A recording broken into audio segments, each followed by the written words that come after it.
अभी इस सदन के सबसे वरिष्ठ सदस्य, वयोवृद्ध नेता, पूर्व प्रधानमंत्री आदरणीय एचडी देवगौड़ा जी ने जो विचार कहे, बड़े दुख का विषय है कि 21 घंटे का समय आवंटित होने के बावजूद, सबसे वरिष्ठ सदस्य के द्वारा यह अनुरोध करने के बावजूद जिस प्रकार का आचरण दिखाया जा रहा है, इससे साफ समझ में आता है सभापति महोदय कि इनका उद्देश्य सवाल का जवाब और जवाब के सवाल में नहीं है, इनका उद्देश्य बवाल में अधिक दिखाई पड़ रहा है।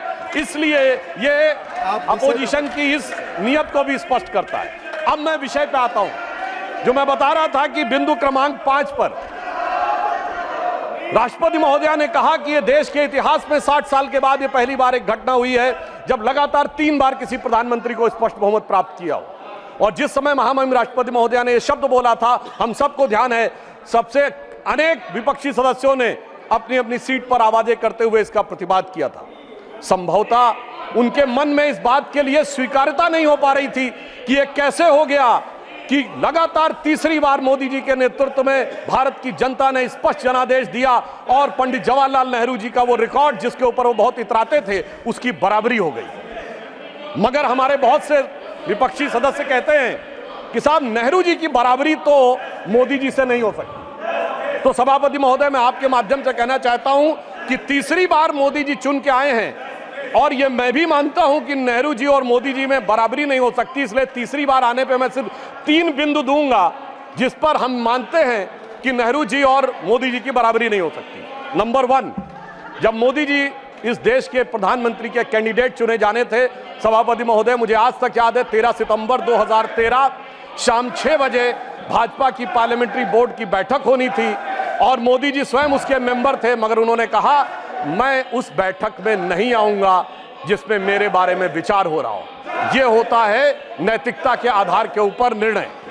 और उस समय राजनाथ सिंह जी पार्टी के अध्यक्ष थे, तो मुझे यह दायित्व दिया गया था कि मैं मोदी जी को रिसीव करके अध्यक्ष के कमरे में बैठा लूं और जब बैठक समाप्त हो जाए तो सब एक साथ जाएंगे प्रेस कॉन्फ्रेंस में घोषित करने के लिए।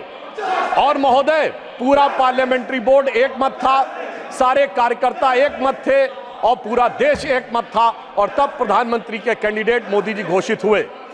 उधर पंडित जवाहरलाल नेहरू जब कैबिनेट मिशन प्लान के तहत 26 अप्रैल 1946 को कांग्रेस का नया अध्यक्ष चुना जाना था और उसके लिए कांग्रेस वर्किंग कमेटी की बैठक होनी थी और 20 अप्रैल को मौलाना आजाद को गांधी जी ने लेटर लिखा कि आप अपना नामांकन वापस ले लीजिए और मैं चाहता हूं कि नेहरू जी प्रधानमंत्री बने। परंतु इसके बावजूद उस बैठक के अंदर क्या हुआ, इसका रिकॉर्ड आचार्य कृपलानी ने अपनी किताब Gandhi his life and thought, Maulana Azad ने अपनी किताब India wins freedom, Rajmohan Gandhi ने अपनी किताब सरदार पटेल और उस समय के सबसे प्रख्यात पत्रकार दुर्गादास ने अपनी किताब India from Curzon to Nehru and thereafter में लिखा है कि 1 वोट मिला पट्टाभी-रमैया को और शायद 1 या 2 वोट मिले आचार्य कृपलानी को, शेष सारे वोट मिले सरदार पटेल को और 0 वोट मिले जवाहरलाल नेहरू जी को। वाकई कैसे तुलना हो सकती है? सर्वसम्मति से प्रधानमंत्री के कैंडिडेट बनने वाले मोदी जी और 0 वोट पाकर प्रधानमंत्री के कैंडिडेट बनने वाले सरदार हमारे नेहरू जी। एक वो नेता जिसको पूरे देश ने नेता माना, एक वो नेता जिसको उसकी पार्टी में किसी ने नेता नहीं माना। इसलिए वाकई तुलना नहीं हो सकती। बल्कि मैं तो कहना चाहूंगा, आज खड़गे जी अध्यक्ष बनना था तो सोनिया गांधी जी की इच्छा थी तो सारे डेलीगेट्स ने खड़गे जी को वोट कर दिया और शशि थरूर जी ने नामांकन वापस कर लिया। उस समय गांधी जी की इच्छा के बावजूद किसी ने नेहरू जी को वोट नहीं किया, तो मैं कह सकता हूं आज खड़गे जी की स्थिति उस समय के नेहरू जी से बेहतर है। अब मैं दूसरा बिंदु कहना चाहता हूं कि इसमें वाकई प्रधानमंत्री श्री नरेंद्र मोदी जी और खड़गे जी में तुलना नहीं हो सकती। देखिए, नेहरू जी ने के विषय में प्रख्यात शायर मजरू सुल्तानपुरी ने काट के लिख दिया था कि उनकी कार्यशैली में हिटलर की झलक दिखती है और उसके बाद सभापति महोदय 2 साल जेल में रहे। और यहां मोदी जी के समय में हिटलर की मौत, मोदी जी की मृत्यु की कामना और कब्र खुदेगी जैसी बात कहने वाले लोग तो छोड़िए, जिन्होंने बोटी बोटी की बात कही थी वो सम्मानित सदस्य होकर अगले सदन में आ गए और इसके बावजूद किसी पे कोई कार्रवाई नहीं हो रही है। तो मैं मानता हूं कोई तुलना नहीं है मोदी जी और नेहरू जी की। दोनों की अप्रोच में जमीन आसमान का अंतर है। और एक मैं बात और कहना चाहता हूं, हमारे तीसरा बिंदु, हमारे प्रधानमंत्री श्री नरेंद्र मोदी जी को कितने देशों ने अपना सर्वोच्च नागरिक सम्मान दिया है। इसमें Bhutan, France, Papua New Guinea, Fiji, रूस और मालदीव। और मेरे विरोधी विशेष रूप से सुने, इसके अतिरिक्त तमाम मुस्लिम देश, Egypt, Saudi Arabia, United Arab अमीरात, बहरीन, अफगानिस्तान और विशेषकर ध्यान दें फिलिस्तीन, इतने देशों ने अपना सर्वोच्च नागरिक सम्मान प्रधानमंत्री श्री नरेंद्र मोदी जी को दिया, जो भारत के इतिहास में किसी मंत्री को नहीं मिला। और प्रधानमंत्री जी ने किसको सर्वोच्च सम्मान दिया? हमने भारत के, हमारी सरकार ने और सरकार की बनाई समिति ने सिर्फ हमारे नेताओं स्वर्गीय अटल बिहारी वाजपेयी जी और आदरणीय लाल कृष्ण आडवाणी जी को ही भारत का सर्वोच्च नागरिक सम्मान नहीं दिया, हमने कांग्रेस के भी नेताओं को सम्मान दिया। कांग्रेस के 3 बड़े नेताओं को भारत रत्न मिला। मदन मोहन मालवीय जी को हमारी सरकार में भारत रत्न मिला, प्रणब मुखर्जी जी को हमारी सरकार में भारत रत्न मिला, पीवी नरसिम्हा राव जी को हमारी सरकार में भारत रत्न मिला, हमारी पार्टी के नहीं थे परंतु कर्पूरी ठाकुर जी को भारत रत्न मिला, और कांग्रेस के नेता एससी जमीर और तरुण गोगोई जी को पद्म अवार्ड मिला। दूसरी तरफ नेहरू जी ने क्या किया? न किसी से अवार्ड मिला।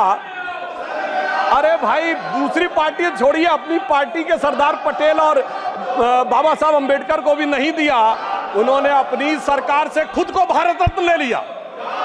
यानी एक मोदी जी जिन्होंने सबको भारत रत्न दिया और एक उनकी सरकार जिसमें खुद को भारत रत्न मिल गया। तो मैं मानता हूं कि इन तीनों बिंदुओं पर नेहरू जी और मोदी जी में कोई तुलना नहीं है। इसलिए मैं कह सकता हूं कि मोदी जी नेहरू जी की तुलना में एक अतुलनीय प्रधानमंत्री हैं और उन्होंने यह अतुलनीय उपलब्धि हासिल की है। और एक बात और कहूंगा अंत में, वाकई दोनों में बराबरी नहीं है। हम लोग बचपन में एक बड़ा गीत था जो हमारी पीढ़ी और हमसे पहले वाली पीढ़ी ने जरूर अवश्य सुना होगा कि दे दी हमें आजादी बिना खड़क बिना ढाल। उसमें एक लाइन थी कि फूलों की सेज छोड़ के दौड़े जवाहरलाल। वो तो फूलों की सेज पे थे। और हमारे प्रधानमंत्री जी चाय की केतली लेके प्लेटफॉर्म पे दौड़े नरेंद्र लाल। दोनों में जमीन आसमान का अंतर था। वो जवाहरात के लाल थे और नरेंद्र मोदी जी गुदड़ी के लाल थे। वो हीरे जवाहरात के बीच में उनका बचपन गुजरा और इन्होंने गुदड़ी के लाल ने निकलकर आज भारत माता का भाल जिस ऊंचाई तक पहुंचाया है, उसके लिए सारा देश उन पर गर्व करता है। अब मैं पिछली बात को छोड़कर इस पे आता हूं कि इस तीसरे टर्म में हमारी सरकार किस प्रकार की बातों पर विचार करने की तरफ ध्यान दे रही है।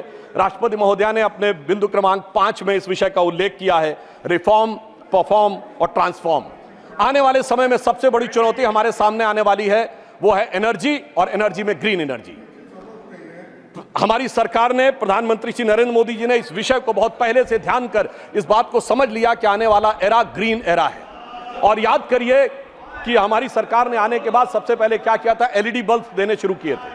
अब तक 37 करोड़ एलईडी बल्ब डिस्ट्रीब्यूट किए जा चुके हैं, जो अमेरिका की कुल आबादी से अधिक है। उस समय हमारा अधिकतम पावर कंजम्पशन 50% से अधिक कोयले से होता था। अगर हम विकसित राष्ट्र बनना चाहते थे और केवल कोयले से कंजम्पशन करते तो भारी मात्रा में कार्बन डिपोजिशन होता। ग्रीन एनर्जी का टारगेट जो हमारी सरकार ने रखा, प्रधानमंत्री जी के नेतृत्व में यह टारगेट रखा गया कि 2030 तक भारत की इंस्टॉल्ड कैपेसिटी पावर जनरेशन का 40% क्लीन एनर्जी से होगा। और हमेशा सरकारों में देर में होता है कार्य, मगर महोदय मैं बताना चाहता हूं, पहली बार भारत के इतिहास में वो 40% install capacity by clean energy का टारगेट 8 साल पहले 2022 में अचीव कर लिया गया। और अब 2030 के लिए रिवाइज टारगेट 50% क्लीन एनर्जी का हो गया है। यह दर्शाता है कि हमने कितना महत्वपूर्ण छलांग लगाई है। इसीलिए हम तीसरे नंबर की देश बन गए हैं सोलर एनर्जी के संदर्भ में। 2014 में जहां सोलर एनर्जी 2.6 गीगावाट थी, वहीं 2023 में 66.7 गीगावाट हो गई है। और इतना ही नहीं, अब प्रधानमंत्री जी ने जो एक प्रधानमंत्री सूर्य घर योजना शुरू की, जिसका उल्लेख राष्ट्रपति महोदया के अभिभाषण में है, मैं बताना चाहता हूं, लोगों के घर पे सोलर रूफटॉप्स लगेंगे और मुफ्त की बिजली प्राप्त हो रही है। और मुफ्त की बिजली के साथ साथ जो इलेक्ट्रिक स्कूटर या इलेक्ट्रिक कार चलाएंगे उनका चार्जिंग भी मुफ्त की हो जाएगी। सोचिए कि एक ऐसी योजना जिसमें किसी भी प्रकार का पर्यावरण पर आक्षेप नहीं आ रहा है, पर्यावरण के ऊपर कोई प्रभाव नहीं पड़ रहा है, मुफ्त की ऊर्जा मिल रही है और वो भी सरकारी खजाने पर बगैर कोई बोझ डाले। जो लोग मुफ्त की बात करते थे, अगर देखा जाए तो प्रधानमंत्री जी ने ईमानदारी से एक ऐसी योजना के माध्यम से देश के करोड़ लोगों को मुफ्त बिजली देने का प्रयास किया है जो अपने आप में अद्भुत और अलग है। और आगे भी हम भविष्य में हाइड्रोजन एनर्जी मिशन की तरफ आगे बढ़ रहे हैं। राष्ट्रपति महोदया ने उल्लेख किया कि स्टार्टअप के मामले में हम दुनिया के तीसरे बड़े इकोसिस्टम बन गए, मगर हम तीसरे बड़े इकोसिस्टम सिर्फ संख्या के आधार पर नहीं बने। जब हमारी सरकार नहीं थी, कुछ 100 स्टार्टअप थे, आज 1 लाख से ऊपर स्टार्टअप है। सभापति महोदय, 1 लाख की संख्या महत्वपूर्ण नहीं है। 675 जिलों में से 600 जिलों में स्टार्टअप काम कर रहे हैं। ये हमारी सरकार की महत्वपूर्ण उपलब्धि है। केवल स्टार्टअप का मतलब दिल्ली, मुंबई, बेंगलोर, हैदराबाद ये नहीं है। 675 में 600 जिलों में स्टार्टअप काम कर रहे हैं। और डोमेस्टिक फ्लाइट्स के मामले में हम तीसरे बड़े सिविल एविएशन सेक्टर हो गए हैं। राष्ट्रपति महोदया ने इस बात का उल्लेख किया कि 2014 में 209 हवाई मार्ग थे और अब 905 हवाई मार्ग हो गए हैं। अब लगभग हर राज्य में एक एयरपोर्ट जरूर है। और किस प्रकार का बदलाव आया है इसका उल्लेख दीजिए कि आज दुनिया में सबसे ऊंचा पुल कश्मीर में चिनाब नदी के ऊपर हमारी सरकार के समय में बन के तैयार हुआ। सबसे लंबा पुल समुद्र के ऊपर एशिया का मुंबई में हमारी सरकार के समय में तैयार हुआ है। सबसे बड़ा केबल पुल गुजरात में हमारी सरकार के समय में तैयार हुआ है। और नदी के नीचे से चलने वाली मेट्रो कोलकाता में हमारी सरकार के समय में तैयार हुई है। यह दर्शाता है कि विकास के नए प्रतिमानों पर किस प्रकार से इस सरकार के दौरान हम आगे बढ़े। देखिए, बड़े विषयों की तरफ तो अक्सर लोगों का ध्यान काफी जाता है, परंतु मैं एक चीज पे और ध्यान देना चाहता हूं कि मोदी जी की सरकार के समय में बहुत छोटी छोटी चीजें, उनसे देश के विकास में क्या भूमिका हो सकती है, उस तरफ ध्यान दिया गया। मैं 3 छोटी चीजों पे ध्यान दिलाना चाहता हूं। शहद हम सब बहुत सामान्य रूप से यूज करते हैं। हनी, शहद का निर्यात 2014 में 445 करोड़ था और 9 सालों में बढ़कर 1623 करोड़ रुपए हो गया। किसानों, खिलौना, देखिए जब हम चाइना की बात करते तो बहुत सी बात होती थी, खिलौने हमारे यहाँ क्यों नहीं बन सकते। इन 9 सालों में हमने 1844 करोड़ रुपए के खिलौने जो हैं वो एक्सपोर्ट किए हैं। ये हमने इस छोटी सी चीज में आगे बढ़ने का प्रयास किया। और दूसरी चीज जो हमारे विरोधियों को शायद याद हो, खादी, जिसका महात्मा गांधी जी के साथ बड़ा संबंध माना जाता था, हमारी मोदी जी के प्रयासों से 2014 में जो खादी का मार्केट 31,000 करोड़ रुपए का था, वो अब बढ़कर 1,35,000 करोड़ रुपए का हुआ। यानी 4 गुना अधिक खादी में हमने वृद्धि प्राप्त की है।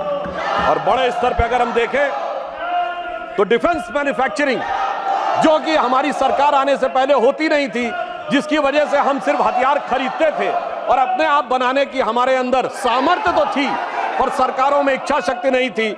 और अब स्थिति यह आई है कि अब 1 लाख करोड़ रुपए की डिफेंस मैन्युफैक्चरिंग इस सरकार के कार्यकाल में हो रही है। डिफेंस एक्सपोर्ट हमारा 18 गुना बढ़ा है।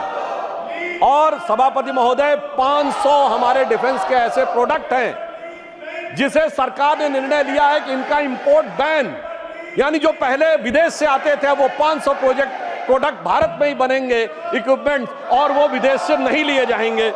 और इतना ही नहीं, उत्तर प्रदेश और तमिलनाडु में 2 डिफेंस कॉरिडोर बनाए गए, जिसका उल्लेख राष्ट्रपति महोदया ने किया है, जिसमें ब्रह्मोस मिसाइल बनने का उल्लेख भी उन्होंने किया है, जो भारत की पहली इंटरमीडिएट रेंज बैलिस्टिक मिसाइल है और जिसे हमने एक्सपोर्ट करने की शुरुआत की। और फिलीपींस पहला देश बना जिसने एक्सपोर्ट का ऑर्डर लिया है। सभापति महोदय, मैं उत्तर प्रदेश का रहने वाला हूं।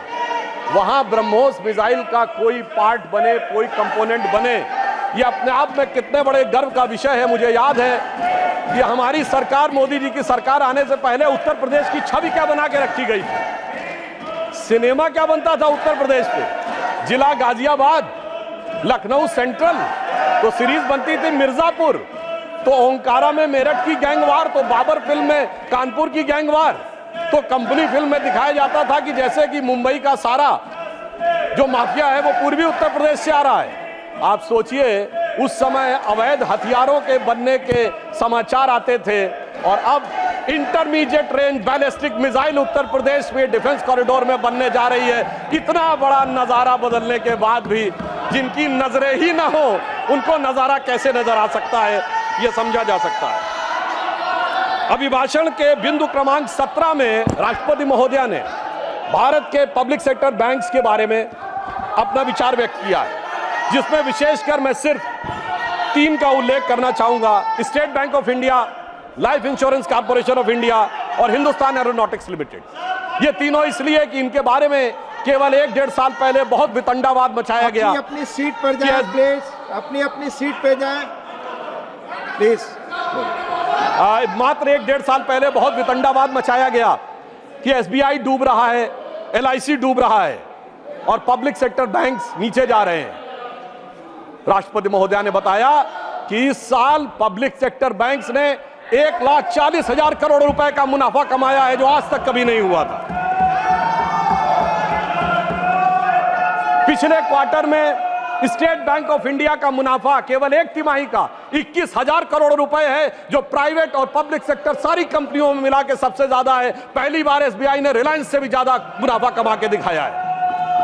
एलआईसी का पिछले क्वार्टर का मुनाफा 19,000 करोड़ रुपए है, जो एलआईसी का ऑल टाइम हाई है। और मैं ये भी बताना चाहता हूं कि हिंदुस्तान एरोनॉटिक्स लिमिटेड, माननीय एलओपी कुछ बोलना चाहते हैं।